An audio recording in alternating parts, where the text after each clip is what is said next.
Hi guys, welcome to my another blog. তো আজকের ব্লগটা হচ্ছে পুজোর সময় ষষ্ঠীর ব্লগ। আজকে আমার বেরোনোর কোনো কথা ছিল না, বাট আমি আন্টি বুনুদের দেখে নিজের পা ব্যথাকেও ভুলে গিয়ে নিজেকে আটকাতে পারলাম না।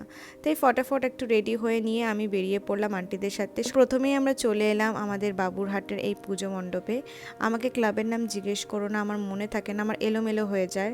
তো আমি তোমাদেরকে ইনফরমেশনটা দিতে চাইছি না, কারণ আমার ইনফরমেশন নিয়ে তোমরা ভুল ইনফরমেশন পাবে। তো বেটার আমি না জানাই। তো এই পুজো মণ্ডপটার থিম ছিল বাঁশ দিয়ে তৈরি করা, সব কিছু বাঁশ দিয়ে তৈরি করা। আর এখানে দেখতেই পাচ্ছ ওপরে বাঁশগুলো, এগুলো রিয়েল বাঁশ ছিল। আর এই বাঁশগুলোও রিয়েল, বাট এগুলোকে কালার করেছিল, ব্লু, গ্রিন, রেড, এইভাবে কালার করে করে রেখেছিল। তারপর আমরা ভেতরে ঢুকছি, বাট আজকে ভীষণ ভিড় ছিল, কারণ এই মণ্ডপটা 4-5টা শ্রেষ্ঠ পুজো আছে এবার আমাদের কোচবিহারে, তার মধ্যে একটা। তো পাশেই দেখতে পাচ্ছ আমাদের জুবিনদা যে আছে, জুবিনদাকে শ্রদ্ধাঞ্জলি জানানো হয়েছে। তারই একটা সুন্দর পোস্টার বানিয়ে খুব ভালো লাগছিল দেখে, আমাদের শ্রেষ্ঠ গায়ক বলে কথা। আর এখানে দেখো এই কলসিটার মাঝখান দিয়ে ফাঁক করে দিয়েছিল, আর এখানে কিছু কিছু মূর্তি সাজিয়েছিল, বাট ভালো করে আমি না একদম উপভোগ করতে পারি, প্রচণ্ড ভিড় ছিল তাই। আর কিছু কিছু মানুষ আছে যারা মানে অজান্তেই ধাক্কা দিতে থাকবে তোমাকে। আমি একটা ফটো, একটা ভিডিও, একটা প্রণামও ঠিক করে করতে পারিনি, মানে কোনোটাই হয়নি। বাট দেখো, তাও আমি চেষ্টা করেছি তোমাদেরকে দেখানোর। আর এখানে আমি ফোনটাকে এত জুম করেছিলাম যে আনজুমই হচ্ছিল না আমার ফোন। যাই হোক, তো তোমরা দেখতেই পারবে খুব সুন্দর ঠাকুরটা করেছে। আর তারপরে আমরা চলে এলাম আরেকটু পাশে আমাদের রাজেন চৌপতির পুজোতে। আর এখান দিয়ে যখন যাচ্ছিলাম আমি, এই যে লাইটগুলো আছে এগুলোকে আমি ক্যাপচার না করে থাকতে পারলাম না, বিকজ এত সুন্দর লাগছিল দেখতে। আমি লাইটটা একটু ক্যামেরার কমিয়েও নিয়েছিলাম। তারপর দেখো যেতে যেতে আমরা একটু শিব ঠাকুরের দর্শন পেয়ে যাই। আর তার পাশেই ছিল আমাদের ভূত, মানে কঙ্কাল। এটাকে দেখে আমি ছোটো বোনুকে ভয় দেখাচ্ছিলাম। তো দেখতে দেখতে আমরা হেঁটে হেঁটে চলেও এলাম রাজেন চৌপতির এই ক্লাবে। মানে খুব সুন্দর বানিয়েছিল বলতে গেলে। জানি না এটা কন্ট্রোভার্সিয়াল কি না, বাট আমার বাবুরহাটে যেটা, ওটা আমি অ্যাকচুয়ালি উপভোগ ঠিক করে করতে পারিনি, বাট ভীষণ সুন্দর সাজিয়েছিল। বাট তার থেকে আমার রাজেন চৌপতিটা বেশি ভালো লেগেছিলো, বিকজ এখানে লাইটিংটা তোমরা দেখতেই পারবে।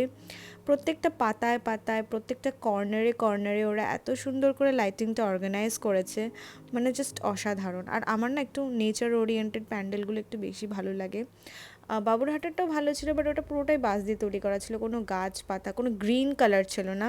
রিসেন্টলি আমি বলতে পারবো না কেন, আই লাভ গ্রিন কালার। এবার আমি গ্রিন কালার শাড়িও কিনেছি, তোমরা দেখতেই পারবে কামিং অষ্টমীতে।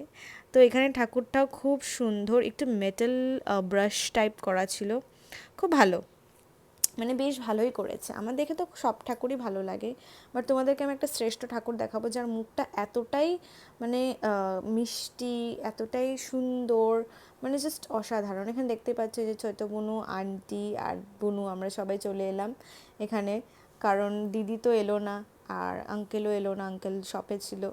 তো আমরা চারজনই প্ল্যান করে চলে এলাম, আর খুব ভালো লেগেছে। তারপরে আমরা ফরেস্ট অফিস যে আমাদের এখানে আছে কোচবিহারে, তার পাশে ওরাই কমিউনিটিতেই একটা পুজো করে, যে পুজোটাকে আমরা বাদ দিইনি, সেটাকেও আমরা দেখে নিলাম, বিকজ বাবুরহাট দিয়ে যখন এসেছি তো এইগুলো তো সব কিছু দেখতেই হবে, তাই না?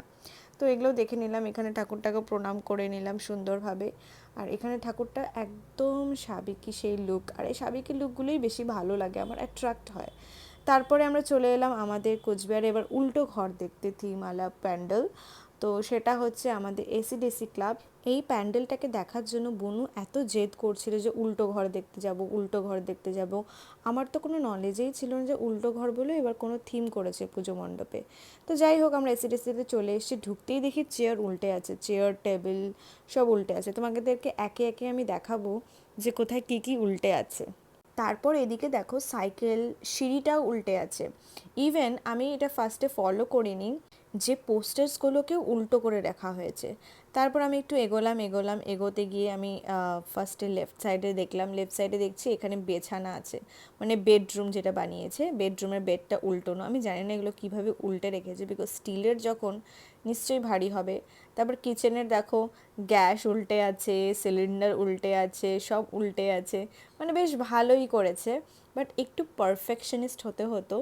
আমি জানি না আমার রিভিউ দেওয়ার কোনো মানে হয় কি না, বাট আমি স্টিল দিচ্ছি। আর এখানে দেখো টয়লেট প্যান, তারপর এটাকে কি বলে বেসিন, এটা উল্টে আছে। তারপর আমি চলে যাচ্ছিলাম, দেখে দেখে দেখে দেখে চলে যাচ্ছিলাম, ফট করে আমার বাঁ দিকে চোখ পড়লো যে টিভিটাও উল্টে আছে আর খবর চলছে ওটার মধ্যে, টেলিফোনও উল্টে আছে।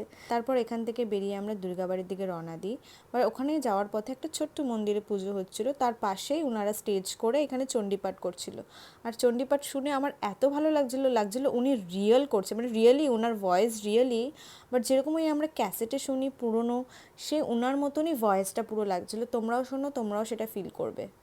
ভয় বিনাশিনী ত্রাহি মাম দেবী দুষ্প্রেক্ষে শত্রুণাং ভয়বর্ধিনী রক্ষ্যাং রক্ষ। তারপর চণ্ডীপাঠ একটু 10-15 মিনিটের মতন শুনে আমরা চলে আসি ফাইনালি দুর্গাবাড়িতে। আর এখানে এসেই আমরা ফার্স্টে প্রণাম করে নিই ঠাকুরকে, সাবেকির রূপটা জাস্ট দেখো। আর তোমাদেরকে জানিয়ে দিই দুর্গাবাড়ির এই মন্দিরটা যে খুবই জাগ্রত, আর প্রত্যেক বছর মায়ের মুখ মানে আগের বছরের থেকে এবছর বেশি সুন্দর হয়। তারপর আমরা পাশ থেকে একটু কুরকুরে কিনে নিয়েছিলাম, মানে আন্টি কিনে দিয়েছিল। তারপর আমরা একটু পাপড়ি চাট খেয়ে নিলাম আমি আর বড় বুনু।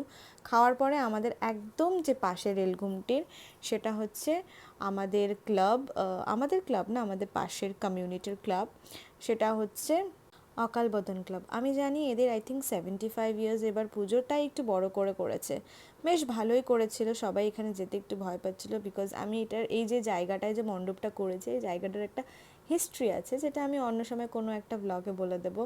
বাট এখানে যে ঠাকুরের মুখটা, মানে তুমি সরস্বতী ঠাকুর বলো, দুর্গা মায়ের ঠাকুর বলো, লক্ষ্মী ঠাকুর বলো, গণেশ বলো, কার্তিক বলো, সবার ফেস এত সুন্দর করে যে কারিগর ছিল, মানে যে আঁকিয়েছে আর কি, সে এত সুন্দর আঁকিয়েছে, চোখটা জাস্ট অসাধারণ।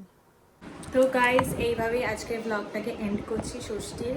আজকে যাওয়ার কথা ছিল না, বাট হঠাৎ করে আন্টিরা এলো, আমার আন্টিদের দেখে যেতে ইচ্ছে করলো, তো আমি আন্টি আমরা আমাদের 4 জন গিয়েছিলাম একটু পুজো দেখতে।